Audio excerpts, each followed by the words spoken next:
VTR presenta. Este es un programa de Vive TV Chile. Estamos en tu ciudad. Miramos tu realidad. Panorama 15. La voz de las regiones.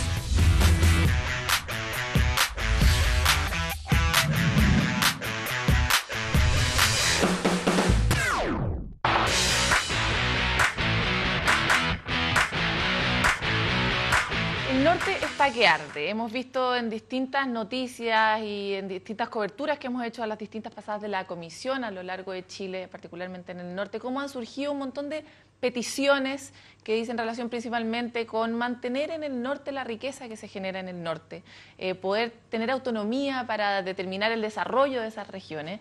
Y en torno a todos estos temas es que hoy día tenemos un senador que ya ha estado con nosotros antes, Alejandro Guillén. Muchas gracias por estar con nosotros hoy día. Oh, gracias, Paloma. Hay tantos temas relacionados con lo que hoy se está solicitando desde el norte, entre ellos, en particular, la última reunión de la comisión planteó todo el debate sobre la ley de rentas regionales y ciertos puntos de acuerdo, unánime además. ¿Cuál es su sensación como senador de la zona sobre los efectos que este preacuerdo total de la comisión puede tener? Bueno, la Comisión Asesora Presidencial para la Descentralización y Regionalización, que la convocó la presidenta, hizo su última cita, porque está recorriendo las regiones, en Calama, en la segunda región, efectivamente, con una gran participación ciudadana, y salió lo que es obvio: no puedes hablar de descentralizar un país si no delegas competencias administrativas, políticas y financieras. Tiene que haber ahí un correlato tributario para que parte de los recursos que se generan en las regiones queden en las regiones, estoy hablando en general. Pero yo creo que no hay convicción, la gente de la comisión sí lo cree, y la ciudadanía de regiones también lo cree, particularmente en las regiones extremas o regiones que están más rezagadas, caso de la novena región, por ejemplo. Ahí hay una visión fuerte, clara. ¿Y la falta de convicción de dónde viene? Primero del gobierno central. La clase política santiaguina es absolutamente inmune a todo lo que pasa en el país. Y aún más creen que lo que pasa en regiones es igual que Santiago. Y por lo tanto planifican en el mapa cosas que revela que no tienen el menor conocimiento, pero más grave, el menor interés de lo que está pasando en regiones.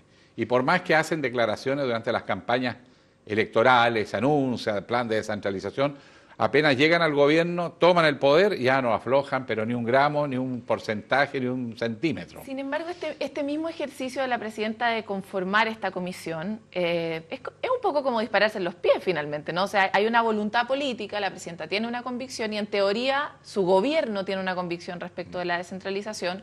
De este recorrido de la comisión va a surgir una sugerencia, una propuesta de descentralización para el país, y algo va a tener que hacer la presidenta con eso. O sea, ¿cómo se va a resolver esta enorme brecha que existe entre lo que parece ser la voluntad política y lo que, a lo menos de sus declaraciones se desprende, es lo que ocurre realmente?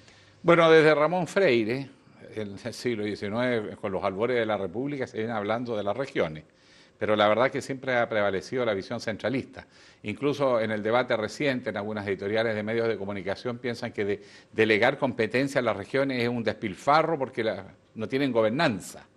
Luego, yo siempre contesto lo mismo, ¿no? Yo no conozco ninguna región de Chile que se haya mandado un Transantiago, pero los genios de Santiago hacen unas planificaciones en el papel. Te voy a dar un ejemplo práctico. Se hicieron las carreteras concesionadas en el norte y los camiones tienen un peso distinto acá. Los camiones de la minería transportan 70 toneladas, qué sé yo, y pesos no superiores, y no resisten, pero están hechas con criterio de automóviles y de camiones de estos que circulan en la zona central. Y tenemos todo el problema, por lo tanto, de los camioneros con los bypass. Tuvieron que hacer bypass, pero no le pueden cobrar a la gente por un diseño mal hecho. Entonces, los bypass, para que los camiones puedan dar la vuelta y salir y tomar y evitarse, qué sé yo, los puentes que no resisten ese peso, se los cobran a los propios usuarios. No, terrible. ¿Te fijas? Y esos como no pueden cobrar, les exigen boletas de garantía y las van acumulando, ya son millones de dólares. Son unas cosas de locos, francamente. Pero, ¿cómo vamos a resolver? En el fondo, usted tiene un montón de personas que votaron por usted y lo eligieron para que represente sus intereses. Los intereses de su región son que efectivamente estas cosas ocurran. particularmente en la conformación de la bancada de senadores regionalistas. ¿Qué le pueden pedir esos ciudadanos a esos senadores que hagan para que se haga justicia con todo esto que se está proponiendo desde la comisión? Bueno, primero apoyar a la Comisión Presidencial en las resoluciones que están tomando y participar activamente en el debate, porque va creando conciencia. Ahora, yo creo que no hay voluntad en el gobierno central. La presidenta de la República sí la tiene, pero su equipo de gobierno no está convencido. De hecho, nosotros tuvimos el lunes una reunión con el ministro de Hacienda. Supimos, muy buenos resultados, y nos fue pésimo, pésimo. Porque el ministro dice algo que es razonable, comprensible, está bajo presiones de todo tipo y tiene un protocolo de acuerdo, no sé con quién es en rigor, pero tiene un protocolo de acuerdo con, no sé quiénes son los que están detrás, porque había muy poca transparencia en eso, esta cocina que participan unos pocos, no estamos los de regiones, desde luego. Entonces él tiene un compromiso y no se puede mover de ahí, porque si se mueve de ahí se genera un cuadro de incertidumbre, nos dicen, y de algo impredecible. En consecuencia, cero oportunidad de poner tributaciones regionales. Incluso nosotros contrapreguntamos, bueno, pero podemos presentar indicaciones por la vía de que de los mismos impuestos que hay queden en regiones y algunos de los impuestos que se cobran se ajusten. Yo le voy a dar un ejemplo. Marcelino Carvajal, en un discurso el día martes, en una sesión donde ya venían empresarios de todas partes del mundo vinculados a la energía, el agua, la minería, les decía que Mejillones tiene las puertas abiertas a las inversiones, pero por favor se acuerden del pueblo. Y daba dos ejemplos. Uno era la principal agencia de buses que transporta a trabajadores hacia Mejillones, le aporta al municipio 120 pesos, no 120.000, 120 pesos para hacer pedazos a las calles. En segundo lugar, una de las termoeléctricas que está con un proyecto del orden de casi 2.000 millones de dólares, se acogió a la depreciación acelerada. ¿Cuánto le aporta al municipio? 27.000 pesos. ¿Cómo quieren que las regiones del país no se indignen? ¿Y hasta cuándo seguimos en este centralismo que está destruyendo al país? Fíjate que la reforma tributaria que se está discutiendo para el norte no tiene ninguna importancia.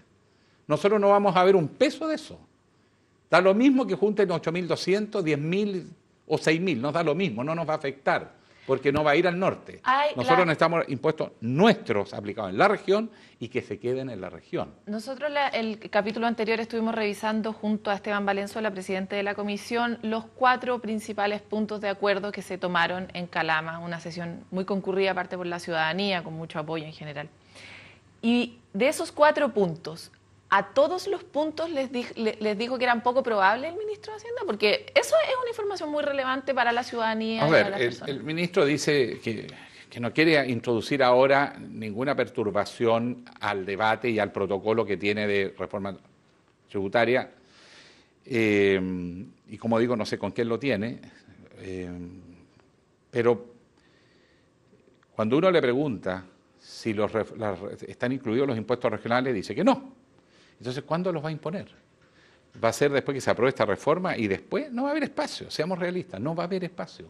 O sea, es que hay una coincidencia en los tiempos de la entrega de los resultados de la comisión con lo que está ocurriendo. O se habla simultáneamente o no. Tuvimos aquí al Subdere y el Subdere hablaba de que la presidenta ya está instalando internamente o preparando una propuesta de ley de rentas regionales. El sentido común nos diría, esa ley de rentas regionales debiera estar basada en justamente estos preacuerdos que se están generando.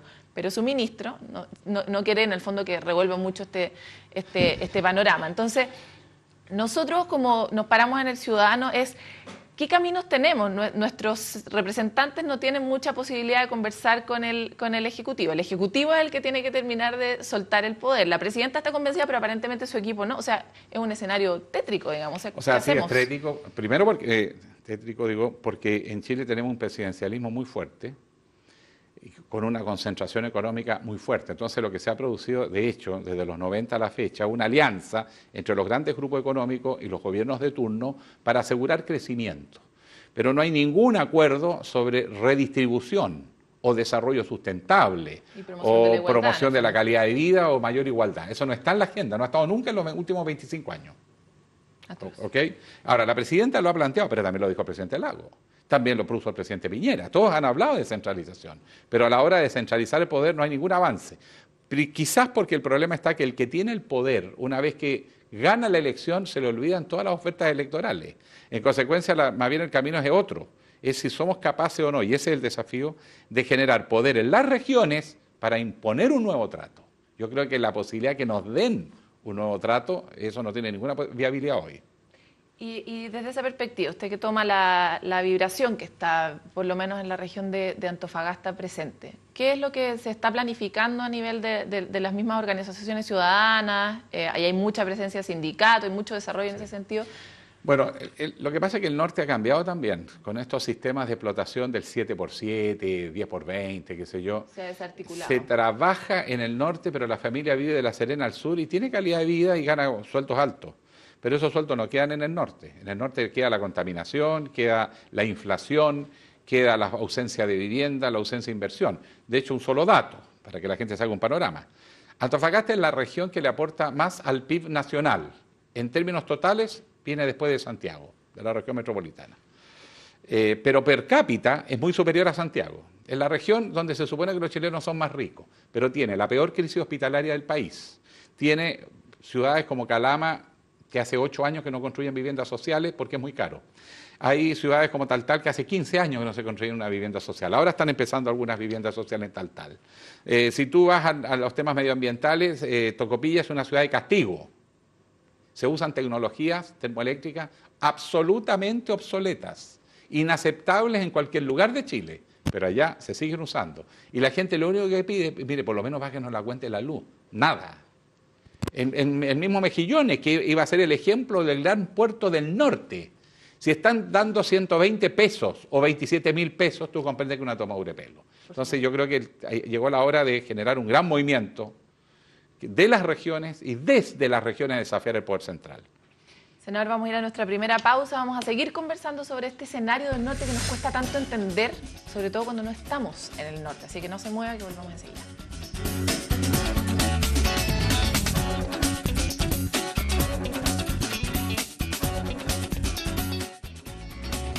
La voz de las regiones. Panorama 15. La voz de las regiones. Estábamos revisando la perspectiva del senador independiente Alejandro Guillet respecto de los distintos avances y propuestas que han surgido desde su mismo norte para, por ejemplo, la propuesta de ley de rentas regionales que estuvimos revisando en el capítulo anterior, así que queremos seguir avanzando también en esta mirada sobre el norte. Senador, ¿cuál es la sensación que usted tiene desde el momento que asumió hasta ahora de cómo ha cambiado o se mantiene la situación en particular del cobre? Bueno, yo creo que hay que tener presente que estamos en la situación o en el momento histórico más crítico de Codelco, de su historia. Porque los yacimientos han envejecido y por lo tanto la calidad del cobre que tenemos es más baja, en términos de que hay que remover mucho más material para sacar la misma cantidad de cobre. Y es más caro por lo tanto. O sea, ley más baja. Claro, hacia la ley más baja, el costo es mayor y como además se disparó el precio de la energía, tenemos un cuadro realmente preocupante. Al siguiente punto, yo no sé, cuando a mí me dicen Chile, yo pienso en cobre. Cuando me dicen cobre, pienso en Chuquicamata, la mina a tajo abierto más grande del mundo. Bueno, eso se acabó, eso ya no existe.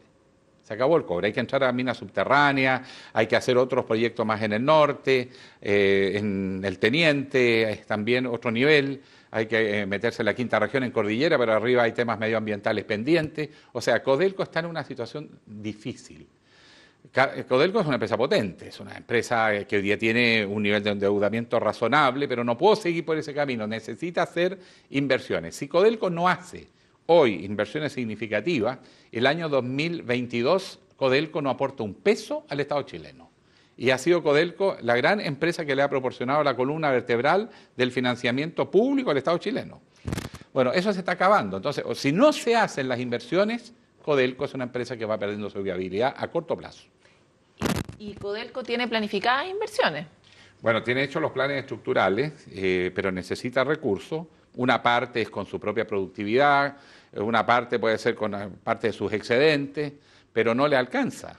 Necesita fondos adicionales, por lo menos unos 1.000 millones al ojo, 1.200 millones en algunos, pero los planes estructurales están todos atrasados, estamos atrasados una década. Y ningún gobierno se ha atrevido a tomar una definición de decir, vamos por Codelco, vamos a poner los recursos necesarios para que siga siendo la gran empresa que el país necesita. ¿Y este gobierno tampoco lo ha hecho hasta ahora? No, bueno, está recién partiendo, se está discutiendo en este momento. Obviamente los nuevos ejecutivos de Codelco, el directorio, están elaborando los planes, lo están sincerando las cifras, para ver cuánto es el retraso, cuánto es lo que realmente van a ser las utilidades proyectadas, cuánto son realmente las inversiones dentro de un programa de trabajo de tiempo, en qué momento se va necesitando el capital y cuánto. Están en esa discusión. Pero yo me doy cuenta que hay muy poco interés en Santiago. Fíjate lo siguiente, una anécdota. La semana pasada teníamos nosotros que haber discutido en el Senado, en una sesión de todo el Senado, el tema Codelco. Y invitamos a los máximos ejecutivos Codelco, a la ministra de Minería, al vicepresidente Cochilco, al ministro de Hacienda y al presidente del directorio a que dieran una visión en el sentido de lo que estoy indicando. ¿Qué está pasando hoy con Codelco? ¿Cuáles son los planes estratégicos? ¿Cuál es la sinceridad de la cifra en términos de cuáles serían las utilidades de todos esos emprendimientos? ¿Cuánto hay que invertir? ¿Cuáles son los plazos? Y se suspendió horas antes. El día anterior, el martes en la tarde, se suspendió eso, sin que supiéramos ni siquiera los miembros de la Comisión de Minería y Energía, y diciendo como pretexto que se había llegado a la conclusión por 2 o 3 senadores que no era prudente, que era mejor esperar hasta el día 13 de agosto. ¿Por qué postergar en el momento en que se está discutiendo el futuro de la empresa, sacas al Senado del escenario? ¿Por qué lo sacas? Es muy rara, no hay una explicación, pero es grave. Primero porque el Senado debe ser el espacio donde se discuten los grandes temas nacionales, y no está. En la propia reforma tributaria, perdone que sea sincero, nadie sabe dónde está la cocina ni quiénes son los cocineros. Nadie sabe quiénes son los que están poniendo la agenda. Lo único que sabemos es de las galletitas. Sabemos que hubo galletitas en casas particulares. Mira, yo soy como senador, tengo una obligación, y la cumplo. Cada persona que va a hablar conmigo, yo tengo la obligación de poner quién fue, qué día, qué hora y de qué hablamos. Yo te pregunto, esa obligación que yo tengo, ¿dónde se refleja cuando se está discutiendo el futuro Codelco, cuando se está discutiendo el futuro de una reforma tributaria que, según dice, es la más importante, poco menos que en décadas? Ahora, ¿quiénes son los que están detrás? Hoy día hasta la ficción nos da oportunidad de mirar cómo funciona el poder. O sea, cuando uno ve, por ejemplo, House of Cards, por ejemplo, uno se puede imaginar que en realidad eso es solo un sinceramiento, una forma muy, muy gráfica y narrativa de ver algo que ha ocurrido históricamente de la misma forma. Los ciudadanos corrientes, al menos, creemos que eso en realidad pasa siempre, que siempre se han tomado las decisiones con las galletitas, etcétera. Porque hoy día tenemos esta sensación de indignación tan fuerte y tenemos esta intolerancia tan grande a la falta de transparencia en las discusiones, etcétera. ¿Qué es lo que ha cambiado en nosotros? Bueno, cambió el país, cambió la gente.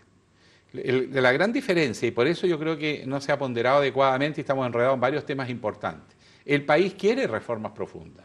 Quiere reforma tributaria, porque este es un país donde los ricos no pagan ni un peso. Lo que llaman el FUD debe ser del orden de los 320.000 millones de dólares. Este es un dato que me hacían una estimación en una reunión con gente especialista vinculado a Renovación Nacional, a un grupo de expertos tributarios. Me decía que si hubiesen pagado los impuestos conforme a los criterios OCDE y a las tasas chilenas, eso habría significado 50.000 millones de dólares, que no están, no se van a pagar jamás. Nadie sabe dónde se fue esa plata, nadie sabe cómo se invirtió esa plata, no se le siguió el registro y salieron del país la mayor parte. O sea, la mayor elusión tributaria en la historia de Chile. Y aquí a nadie parece importarle demasiado. Y cuando uno lo va a discutir en el Congreso, dice que la prudencia es que uno debe mantenerse al margen porque esta cocina hay que hacerla entre pocos. Y entonces uno hace un acto de fe. Votamos el apoyo a la idea de legislar sin tener el proyecto al frente, sin saber qué estábamos votando. Era una minuta de acuerdo, no sabemos entre quiénes. ¿Te das cuenta de lo dramático de lo que estamos viviendo? Bueno, eso es el poder opaco. Entonces, ¿por qué la ciudadanía hoy día se molesta y antes no? Porque la ciudadanía tiene más cultura, más educación, más información y empieza a haber una cierta sensación de la gente de que hay que jugarse un poquito por el futuro del país porque además se compromete el futuro de sus propios hijos, de sus nietos, de sus futuras generaciones y que llegó la hora de cambiar las cosas. Entonces, ¿qué es lo que se esperaba? Que los grandes debates fueran transparentes, que la gente supiera qué es lo que estamos discutiendo y con racionalidad, que busquemos acuerdos, y yo no me opongo a los acuerdos, pero acuerdos con transparencia, sabiendo quién propone qué, cuánto se va a juntar, cómo se va a pagar, cómo vamos a controlar la elusión tributaria, para que esto no sea otro engaño, y cómo eso lo vamos a invertir en torno a reformas, como por ejemplo en la educación, donde tenemos que convocar al país a hacer un proyecto de reforma. Pero como que el poder sigue diluyéndose, entonces esa amargura de la gente, que uno la siente con impotencia, porque uno entró de buena fe a la política pensando que iba a ser una época de mucho cambio, y de un cambio positivo, y íbamos a hablar de reforma y íbamos a buscar acuerdos, si no somos insensatos. De todas maneras. Ahora, ¿Cómo puede hoy día la ciudadanía canalizar esto? En el norte hay cierta organización también a nivel municipal. Hemos tenido muchas veces aquí a Esteban Velázquez, que es un ferviente defensor y de la causa, pero ¿cómo puede la ciudadanía canalizar esto en una propuesta o en una presión que pueda generar algún cambio en el gobierno? Bueno, yo creo que yo ya estoy perdiendo la fe de que esto se va a conseguir vía negociación y que el Poder Central toma conciencia de que el país no se puede desarrollar si no desarrolla sus regiones. No va a venir del centro el cambio. El cambio tiene que venir desde las regiones. Y lo que yo estoy tratando de hacer es aglutinar fuerza en el norte, juntar a los empresarios, a los dirigentes sindicales, juntar a los académicos universitarios, a los dirigentes sociales y decirles, señores, necesitamos una visión compartida del futuro del norte. Partamos por Antofagasta, nuestra región. Y segundo, vamos a tener que salir a movilizarnos. Ahora, movilizar no es solo salir a la calle, ¿eh? Es organizarse, de elaborar proyectos, ideas, tener un ideario, tener cronogramas de trabajo, generar alianzas, generar redes, y en algún momento habrá quizás algún tipo de movilización en el sentido clásico, va a tener que haberla, pero trabajando con los alcaldes. De hecho, en la semana distrital, que estamos en plena, yo tengo que juntarme con los alcaldes y yo espero darles una visión bien realista de lo que está pasando. Y esta bancada de senadores regionalistas, ¿comparte esta vehemencia, esta convicción que tiene usted respecto a la defensa de estos principios, por lo menos? Hay matices. Por supuesto. Por supuesto, hay matices. Pero no todos los que están son, obviamente.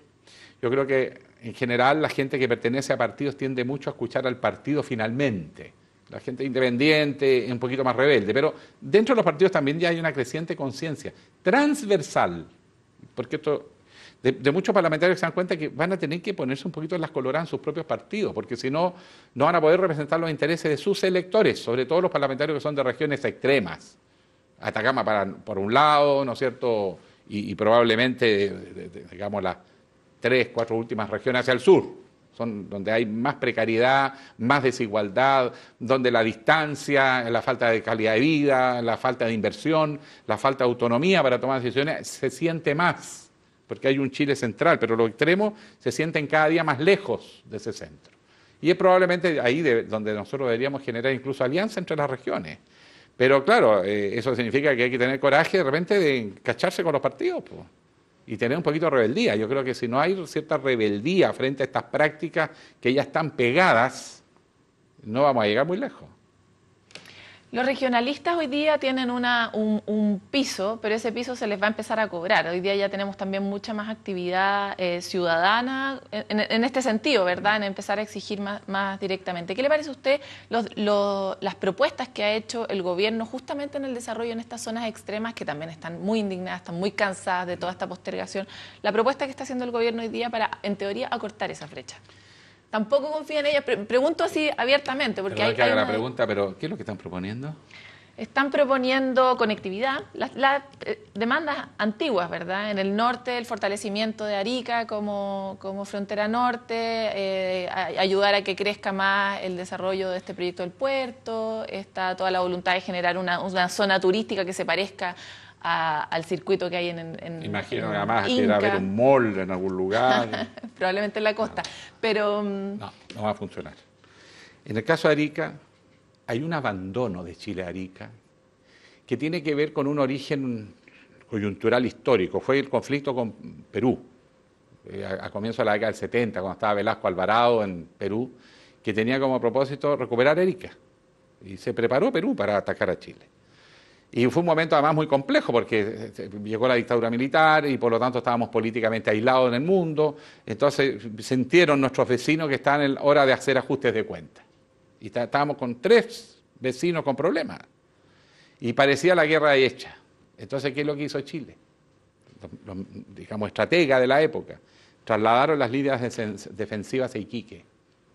Porque daban por hecho que en un combate íbamos a perder Arica en el primer día de combate. Entonces, en fortalecerse la quebrada Camarones, Iquique iba a ser el gran centro. Y pusieron todo el potencial en Iquique. Y Arica quedó abandonado hasta el día de hoy. Digan lo que quieran, Arica quedó abandonado a su suerte. Arica era 3 veces lo que Tacna. Hoy día es al revés. Tacna es 3 veces lo que Arica. Sí, cualquier ariqueño, si quiere arreglarse los dientes, tiene que cruzar a Perú, a Tacna. Y en Tacna te reciben... Por 4.000 pesos te dan atención. O sea, está en función de un diseño geopolítico de coaptar Arica ante los ojos, la vista y la paciencia de Chile. Cooptarla, atraerla en su área económica. O sea, Perú está haciendo bien su pega. Y nosotros seguimos dejando votado Arica. Iquique depende hoy día más de Bolivia, del comercio con Bolivia, que lo que pueda depender de Chile.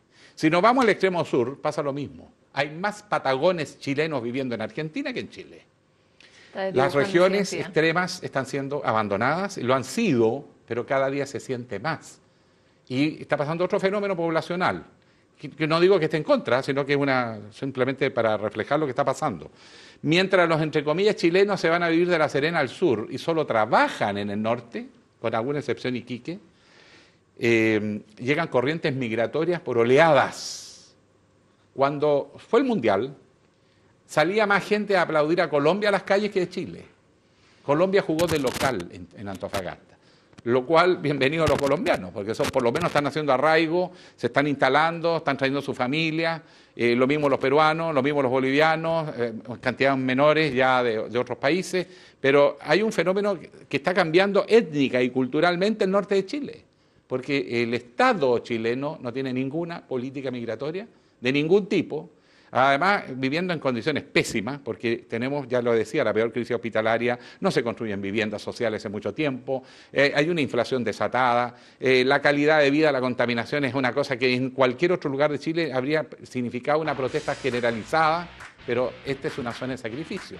Entonces, cuando uno lo dice y lo advierte es porque lo está viendo, porque es su obligación ser sincero al plantear las cosas. No, se nos acabó el tiempo. Ya alcancé a desahogarme un poco. Agradecemos la visión, aunque no es del todo positiva, pero por lo menos nos sirve para hacer mejores diagnósticos realistas. Muchas gracias, esperamos volver a tenerlo aquí en Panorama 15. Hasta aquí llega este capítulo. Tenemos aquí un desafío, principalmente los ciudadanos, parece, para hacer que se cumpla todo este diseño que hemos venido compartiendo aquí en el programa sobre cómo querríamos que fuera un Chile descentralizado y desarrollado territorialmente. Esperamos que haya sido de utilidad y nos vemos muy pronto en otro capítulo.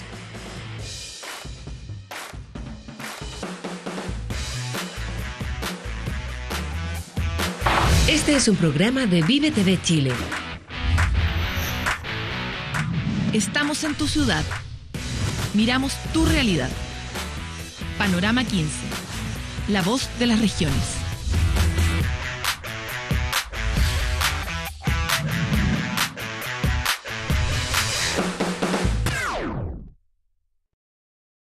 Esta fue una presentación de BTR.